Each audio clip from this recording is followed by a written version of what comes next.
बिस्मिल्लाहिर्रहमानिर्रहीम। अस्सलाम वालेकुम स्टूडेंट्स, क्या हाल हैं जी। अल्लाह से दुआ करता हूँ कि आप सब खैरियत से होंगे। स्टूडेंट्स, आज का हमारा टॉपिक है MTH 304 लेक्चर नंबर 7। स्टूडेंट्स, अपने लेक्चर को आगे बढ़ाने से पहले आपसे रिक्वेस्ट करूँगा कि अगर आपने मेरा चैनल सब्सक्राइब नहीं किया तो मेरे चैनल को सब्सक्राइब करें और साथ में बेल आइकन को प्रेस करें ताकि मेरी हर आने वाली वीडियो आप तक पहुँच सके। स्टूडेंट्स, अगर वीडियो अच्छी लगे तो लाइक और शेयर ज़रूर किया करें। अगर आपको किसी किस्म का कोई इशू हो तो कमेंट्स में आकर आप डिस्कस कर सकते हैं। तो बढ़ते हैं अपने लेक्चर की तरफ। लेक्चर नंबर 7 में हमने डिस्कस करना है action and reaction. Action and reaction के बारे में हम बात करेंगे, लेकिन उससे पहले मैं आपको न्यूटन के फर्स्ट एंड सेकंड लॉ के बारे में थोड़ा सा बताना चाहता हूँ। न्यूटन के फर्स्ट और सेकंड लॉ में हमने सिर्फ और सिर्फ एक फोर्स के बारे में बात की थी, एक ऑब्जेक्ट के बारे में बात की थी। फर्स्ट लॉ ये था कि अगर कोई चीज़ मोशन में है तो वो अपनी मोशन को जारी रखती है, अगर वो रेस्ट में है तो वो रेस्ट में पड़ी रहती है जब तक उसके ऊपर कोई नेट फोर्स अमल ना करे। ठीक है। और सेकंड जो लॉ था उसमें हमने ये पढ़ा था कि जब हम किसी ऑब्जेक्ट पर कोई फोर्स लगाते हैं तो फोर्स की डायरेक्शन में एक्सेलरेशन पैदा होता है जो कि फोर्स के डायरेक्टली प्रोपोर्शनल होता है और मास के इन्वर्सली प्रोपोर्शनल होता है। अब हम थर्ड लॉ के बारे में बात करेंगे। तो थर्ड लॉ में एक ऑब्जेक्ट की बात नहीं होगी बल्कि दो ऑब्जेक्ट की बात होगी। तो स्टार्ट करते हैं जी। Newton first two laws of a motion explain how the motion of a single object change. Only on एक ऑब्जेक्ट की बात हुई थी कि एक फोर्स जो है किसी एक ऑब्जेक्ट की मोशन को क्या करती है, चेंज करती है। Newton third law describe something else that happen when one object exert a force on an other object. जब एक ऑब्जेक्ट किसी दूसरे ऑब्जेक्ट पर फोर्स लगाता है तो क्या वाकया होता है, इसको हम थर्ड लॉ कहेंगे। According to Newton third law of a motion, force always act in equal but opposite pairs. Newton के थर्ड लॉ के अकॉर्डिंग अगर हम देखें तो एक फोर्स एक्टिंग होती है और एक फोर्स रिएक्शन होती है। दोनों इक्वल बट अपोजिट डायरेक्शन में होती हैं। जो पेयर ऑफ फोर्सेस होती हैं वो मैग्नीट्यूड के हवाले से इक्वल होती हैं, लेकिन उनकी जो डायरेक्शन होती है वो अपोजिट होती है। इसकी कुछ यहाँ पे प्रॉपर्टी डिस्कस करते हैं। The forces exerted by a two objects on each other are often called an action-reaction force pairs. जब कोई से दो ऑब्जेक्ट पर कोई फोर्स लगाते हैं, एक ऑब्जेक्ट दूसरे ऑब्जेक्ट पर लगाता है तो उनको हम एक्शन रिएक्शन फोर्स कहते हैं। यानी कि उसमें से किसी को भी एक्शन फोर्स कहते हैं और दूसरे को हम रिएक्शन फोर्स कह सकते हैं। Either force can be considered the action force और द रिएक्शन फोर्स। यानी कि किसी एक फोर्स को हम एक्शन फोर्स कहेंगे और दूसरी फोर्स को हम रिएक्शन फोर्स कहेंगे। Action and reaction force pairs don't cancel. दोनों फोर्सेस एक दूसरे को कैंसिल नहीं करती because they act on different object, क्योंकि ये दो डिफरेंट ऑब्जेक्ट पे काम कर रही होती हैं। फॉर एग्जांपल, जब हम ज़मीन पर चल रहे होते हैं तो हम अपने पाँव से ज़मीन को पीछे धकेलते हैं तो उसके बदले में ज़मीन हमें आगे धकेल देती है। तो इस तरह फोर्सेस कैंसिल आउट नहीं होती बल्कि वो क्या होती हैं, वो काम करती रहती हैं। इसके बारे में कुछ प्रॉपर्टी यहाँ पे डिस्कस करते हैं। न्यूटन थर्ड लॉ की स्टेट क्या होगी? Every action there is an equal but opposite reaction. यानी कि हर एक्शन का एक रिएक्शन होता है जो इक्वल होता है लेकिन उसके अपोजिट डायरेक्शन में होता है। This means that when you push a wall, the wall push back on you with the force equal in strength to the force you exert. वो कह रहे हैं कि जब आप दीवार के ऊपर फोर्स लगाते हैं तो दीवार भी आपके ऊपर उतनी फोर्स लगाती है जितनी फोर्स आप दीवार के ऊपर लगा रहे हैं। ठीक है। लेकिन वो आप दीवार को पुश कर रहे हैं, दीवार आपको पुश कर रही है, तो दोनों की डायरेक्शन अपोजिट होगी लेकिन उनकी जो मिकदार है वो क्या होगी, इक्वल होगी। ठीक है। इसके बाद एक और एग्जांपल डिस्कस करते हैं। You constantly use action reaction force pair as you move about. जब आप हरकत कर रहे होते हैं तो तब भी आप एक्शन रिएक्शन फोर्स से काम कर रहे होते हैं। व्हेन यू जंप, जब आप जंप लगाते हैं, you push down on the ground, आप ग्राउंड को, ज़मीन को नीचे पुश करते हैं, ये आपका एक्शन है। तो रिएक्शन में ग्राउंड क्या करता है, the ground then push up on you, तो इस तरह ज़मीन आपको जो है ऊपर की तरफ पुश करती है, तो इस तरह आप जंपिंग करते रहते हैं। It is this upward force that push you into the airs, जो आपने फोर्स लगाई थी उसके बदले में जो फोर्स आई है उसकी वजह से आप हवा में उछले हैं। ठीक है, इसके बाद हमारा एक और example, when the rocket fuel is ignited और हॉट गैसेज इज प्रोड्यूस्ड, जब रॉकेट का इंजन ऑन होता है तो उससे एक जो गैस होती है, गर्म गैस, वो निकलती है। As the gas molecules collide with the inside engine walls, the wall exert a force that push them out of the bottom of the engine, जब वो मॉलिक्यूल्स जो होते हैं उस हवा के, गर्म हवा के मॉलिक्यूल्स इंजन की दीवारों से टकराते हैं, तो इंजन की दीवारें उन पर क्या करती हैं, फोर्स लगाती हैं। ये देखें ना, जहाँ पर जैसे ये मॉलिक्यूल इससे टकराएंगे तो ये आगे से फोर्स लगाएगी, फोर्स लगाएगी तो उनकी स्पीड बढ़ेगी और ये यहाँ से नीचे से बाहर चले जाएंगे। जितनी स्पीड से ये नीचे से बाहर जाएंगे उतनी स्पीड से रॉकेट ऊपर की तरफ जाएगा। ठीक है, तो इसके बारे में भी यहाँ पे डिस्कस किया जा रहा है। This downward push is the action force, ये जो मॉलिक्यूल नीचे की तरफ मूव कर रहे हैं इनकी जो पुशिंग है इसको हम कहते हैं action force. The reaction force is the upward push on the rocket engine by the gas molecules, जो मॉलिक्यूल्स के नीचे पुश करने की वजह से रॉकेट क्या है, ऊपर की तरफ मूव कर रहा है। This is the thrust that propel the rocket upward, इस तरह जो रॉकेट है वो ऊपर की तरफ मूव करता रहता है। ठीक है, इसके बाद हमारे पास ग्रेविटी के बारे में डिस्कस करेंगे। The force of a gravity act on all object all time, जो ग्रेविटी होती है वो हर वक्त हर जिस्म पर अमल करती रहती है। If an object is at rest, अगर कोई जिस्म रेस्ट की हालत में है, the law of inertia say that the net force is zero, हमने फर्स्ट लॉ के बारे में पढ़ा था कि जब तक कोई जिस्म रेस्ट में है वो रेस्ट में ही रहता है, जब तक कि उसके ऊपर कोई फोर्स अमल ना करे। अब हम ये नहीं कह सकते कि उसके ऊपर कोई फोर्स अमल नहीं करती, नेट फोर्स इज ज़ीरो, यानी कि नेट फोर्स अमल ना करे, मतलब कि उसमें एक उसका वेट नीचे की तरफ मूव कर रहा होता है और एक नॉर्मल फोर्स उसको ऊपर की तरफ मूव करवा रही होती है, तो दोनों इक्वल होती हैं, तो एक दूसरे से क्या हो जाती हैं, कैंसिल हो जाती हैं। तो इस तरह वो रेस्ट में रहता है। जैसे ये सामने पड़ा हुआ बाल आपको नज़र आ रहा है, जितना इसका वेट नीचे की तरफ मूव कर रहा है इतनी ही ये अब जो नीचे की तरफ मूव कर रहे हैं इसको हम ग्रेविटी कहते हैं, ये वेट है। और इसके बदले में जो रिवर्स फोर्स लग रही है वो इसका नॉर्मल है, दोनों एक दूसरे की क्या होंगी, अपोजिट होंगी और इक्वल होंगी, तो कैंसिल आउट हो जाएगी। Force is equal to force of gravity minus M G, और फोर्स ऑफ ग्रेविटी जो है यहाँ पे माइनस एम जी आ जाएगी। ठीक है, यानी कि एक प्लस होगी एक माइनस होगी, तो दोनों क्या हो जाएंगी, एक दूसरे से cancel out. There must be a force opposite to a gravity that cancel it out, इस तरह जो कोई चीज़ एक रेस्ट में पड़ी है तो ये मत सोचना कि उसके ऊपर कोई फोर्स अमल नहीं कर रही, बल्कि उसके ऊपर फोर्स अमल कर रही होती हैं, लेकिन वो एक दूसरे को क्या कर रही होती हैं, कैंसिल आउट कर रही होती हैं।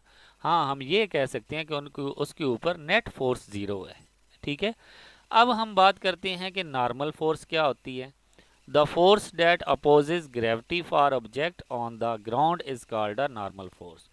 वो फोर्स जो कि ग्रेविटी के अपोजिट फोर्स होती है उसको हम कहते हैं नॉर्मल फोर्स। ठीक है, it is a perpendicular to the plane of the ground, ये परपेंडिकुलर होती है किसी भी प्लेन के, यानी कि ये अगर प्लेन है, यहाँ पे ये प्लेन है, तो इसके ये परपेंडिकुलर फोर्स होती है, इसको हम कहते हैं नॉर्मल फोर्स। ठीक है, और दूसरी बात, the force is a result of the law of a reaction, और ये फोर्स लॉ ऑफ रिएक्शन के रिजल्ट के तौर पर काम कर रही होती है, प्रोड्यूस होती है।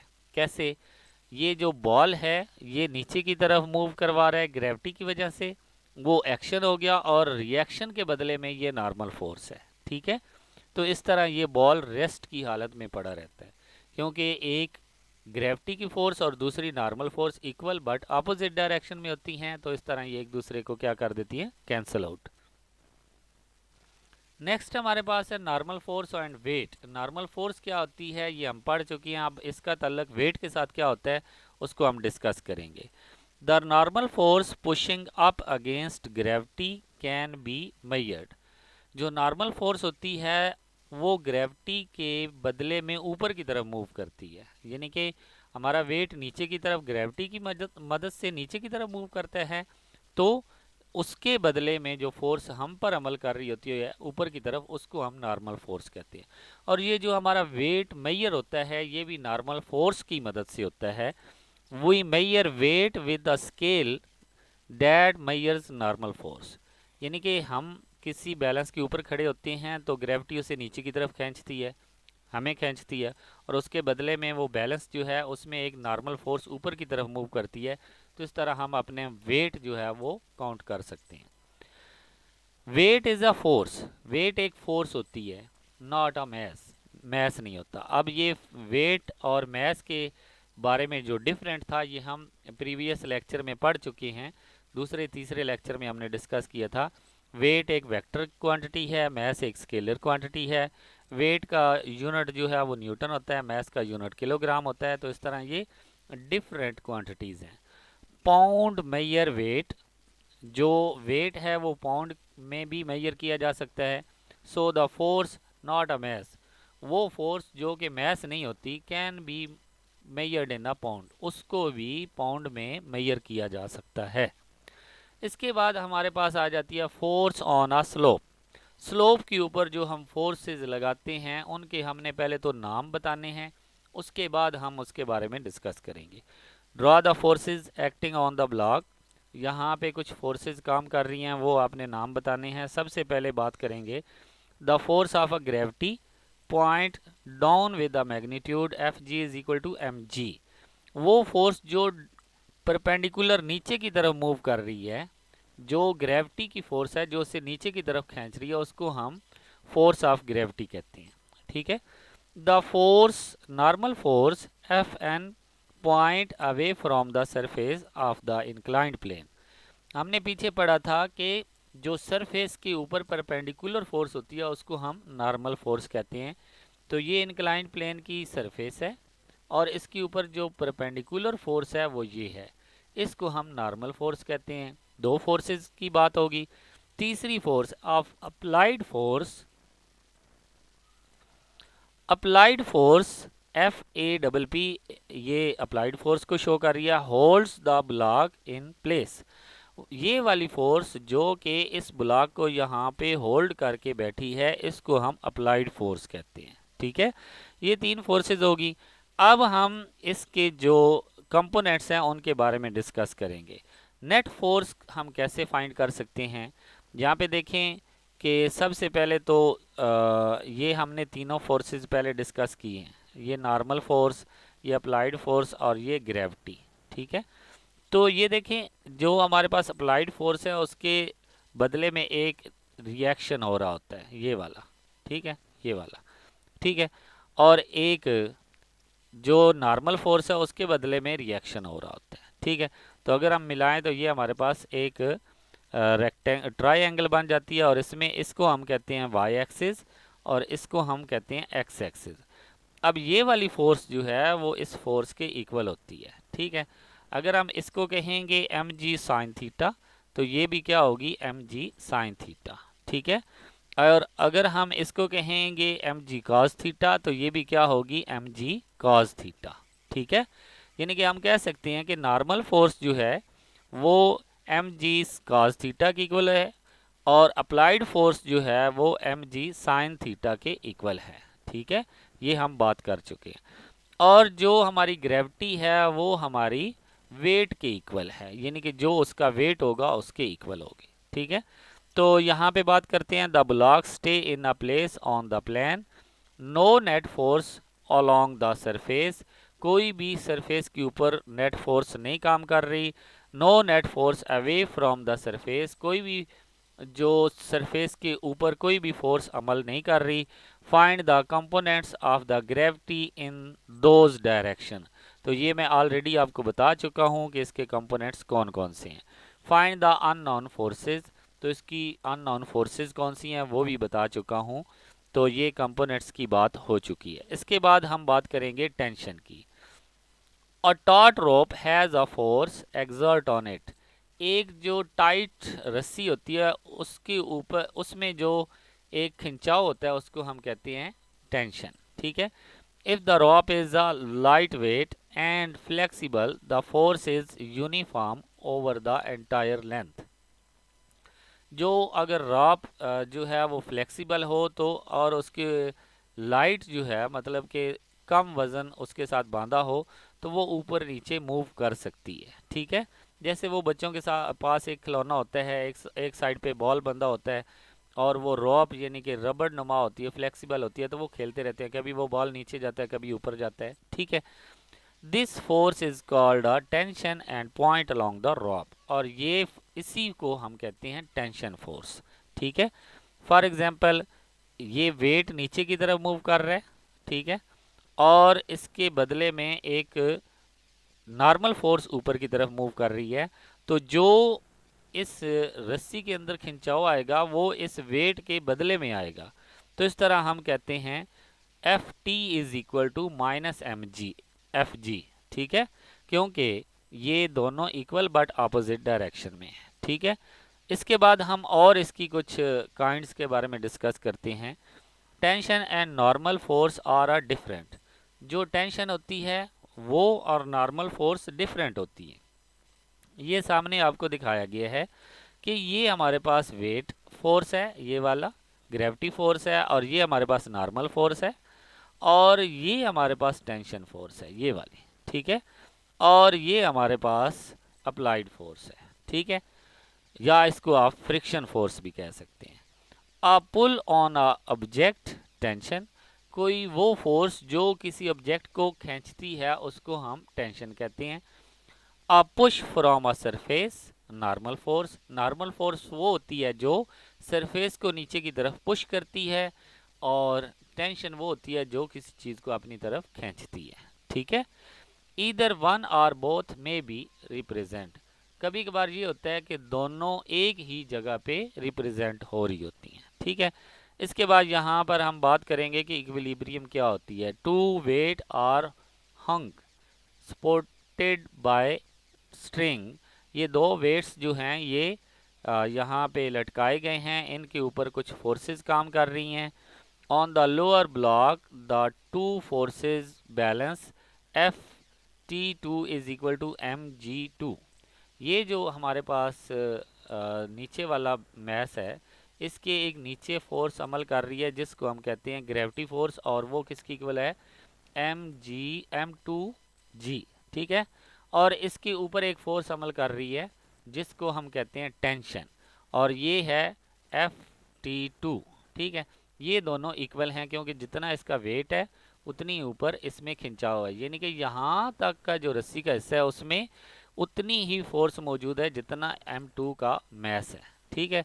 लेकिन जब हम बात करेंगे ऊपर वाले यानी कि M2 की बात करेंगे तो उसमें नीचे की तरफ उसका मैस मौजूद है, उसका भी वेट मौजूद है M1G, और साथ में हम ऐड इसको भी करेंगे M2G को, तो वो किसकी इक्वल होगी FT1 के, यानी कि इसमें जो टेंशन है वो ज़्यादा है और इसमें टेंशन जो है वो कम है। ठीक है। यानी कि FT1 किसकी इक्वल होगा M1G, यानी कि ये वाला वेट और ये वाला दोनों प्लस करेंगे तो जितना इनका वेट बनेगा उतनी यहाँ पे जो रस्सी है उसके अंदर क्या होगी टेंशन होगी। ठीक है। तो दोनों को प्लस करेंगे, दोनों में से G को कॉमन निकालेंगे तो M1 प्लस M2, ठीक है, multiply G। The upper string has more tension than the lower string, तो यही बात मैं बता रहा हूँ कि जो ऊपर वाली रस्सी है उसमें ज़्यादा टेंशन मौजूद है और नीचे वाली रस्सी में कम टेंशन मौजूद है। इसके बाद हमारे पास कुछ एग्जांपल्स हैं, दो एग्जांपल हैं इस लेक्चर की, वो करते हैं। उसके बाद हम इंशाल्लाह नेक्स्ट लेक्चर नंबर 8 की तरफ जाएंगे।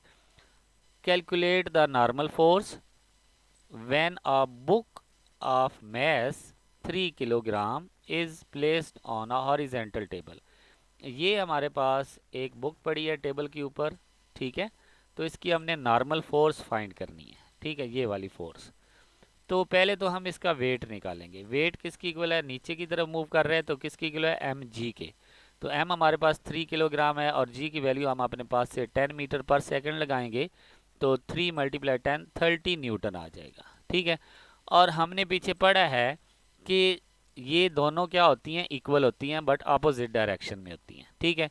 तो F N is equal to, यानी कि नॉर्मल फोर्स किसकी इक्वल होगी, वेट की इक्वल। तो अगर वेट 30 न्यूटन है तो नॉर्मल फोर्स भी कितनी होगी, 30 न्यूटन होगी। ओके जी। नेक्स्ट हमारे पास है एक और example. Two smooth box A B of a message 20 kg and a 30 kg respectively are placed as shown in a figure। इस फिगर में आप देखें दो मैसेज पड़े हैं, एक ए है एक बी है, ठीक है। तो हमने क्या करना है, find the magnitude of a forces acting on each box. Her box के ऊपर कितनी फोर्स अमल कर रही है वो हम देखेंगे। तो सबसे पहले तो इनका मैस लिखेंगे, M A is equal to 20 mg और एम बी जो है वो हमारे पास जो वेट है वो हमारे पास एम जी है, ठीक है। तो जी की वैल्यू हमारे पास क्या होगी, 20 × 10 200 न्यूटन। जो ए मैस का वेट है वो कितना है, 200 न्यूटन। इसी तरह बी मैस का जो वेट है वो भी हम निकाल लेंगे, वो हमारे पास क्या आएगा, 300, ठीक है। बहरहाल हम इस पर अब हम नॉर्मल फोर्स की बात करते हैं कि इसके ऊपर नॉर्मल फोर्स कितनी अमल कर रही है। अब ये देखें जितना इसका वेट है उतनी इसकी नॉर्मल फोर्स होगी। तो इस तरह एफ एन ए जो है वो किसके इक्वल होगा, डब्ल्यू ए के। और डब्ल्यू ए कितना है, 200 न्यूटन, ठीक है। यानी कि ए के ऊपर जो नॉर्मल फोर्स अमल कर रही है वो कितनी है, 200 न्यूटन। अब मैस बी हमारे पास है 30, तो इसका हमारे पास कितना आ जाएगा, मैस बी का वेट कितना आ जाएगा, 300 न्यूटन। ये हमारे पास मैस 30 किलोग्राम है, इसको 10 से मल्टीप्लाई करेंगे तो 300 न्यूटन। अब हम ये देखना चाहते हैं कि जो बी के ऊपर नॉर्मल फोर्स है वो कितनी अमल कर रही है। तो हमने अभी पढ़ा था कि एक तो इसका नीचे वेट आ रहा है, एक ऊपर से ए का वेट आ रहा है, दोनों के वेट को प्लस करेंगे तो बी की नॉर्मल फोर्स बनेगी, बी की, ठीक है। यानी कि ए का वेट और बी का वेट दोनों का प्लस करेंगे तो वो फोर्स नॉर्मल फोर्स किसकी बनेगी, बी की। तो 300 + 200 इज इक्वल टू 500 न्यूटन। ये इसकी नॉर्मल फोर्स किसकी होगी, बी की। ओके जी, नेक्स्ट लेक्चर नंबर 8 में हम इंशाल्लाह नेक्स्ट वीडियो में हाजिर होंगे। अगर आपको वीडियो अच्छी लगे, क्वेश्चन समझ आ जाएं, मेथड अच्छा लगे तो मेरी वीडियो को लाइक और शेयर ज़रूर करें। और अगर किसी किस्म का कोई आपको इशू हो, कहीं से समझ ना आए तो कमेंट्स में ज़रूर आकर पूछें। इंशाल्लाह आपकी हेल्प होगी, आपकी असाइनमेंट में, आपके क्विज़ में। और स्टूडेंट्स, डिस्क्रिप्शन में मैंने अपने व्हाट्सएप ग्रुप के लिंक दिए हुए हैं, वहाँ से किसी एक ग्रुप में आप ज्वाइन हो जाएं और आपकी हेल्प होती रहेगी। ओके स्टूडेंट्स, इंशाल्लाह नेक्स्ट वीडियो में हाज़िर होंगे, तब तक के लिए इजाज़त दें। अल्लाह हाफिज़।